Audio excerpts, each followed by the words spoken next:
Voici une présentation de l'épreuve de la compréhension orale en espagnol.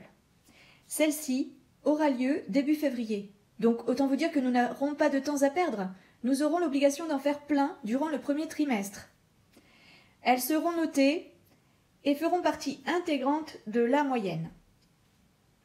Donc, pour la première écoute, la bande sonore ou la vidéo fera 1 minute 30 maximum, le jour de l'examen.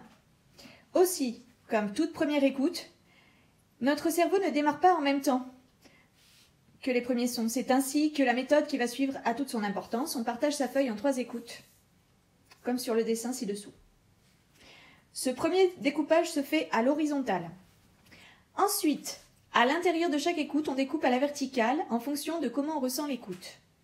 Ce que je conseille en général, c'est de faire début, milieu et fin, si l'écoute s'enchaîne sans découpage naturel. Par exemple, sur une interview, le présentateur télé parle d'un fait et puis une envoyée spéciale prend le relais sur place pour interviewer une autre personne. On peut donc découper en 3 moments différents. Le temps de parole du présentateur, noté sur ce schéma P, celui de l'envoyé spécial, noté E, et celui de la personne interviewée, noté PI. Donc on obtient le schéma suivant, enfin le brouillon suivant. Pour la première écoute, il est évident que vous n'allez pas tout comprendre, mais certains mots auront toute leur importance.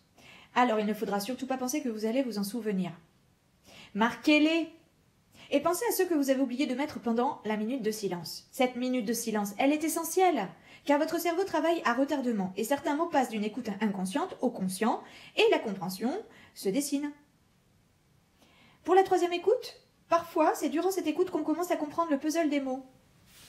Il ne faut surtout pas se décourager, car la compréhension est un exercice difficile.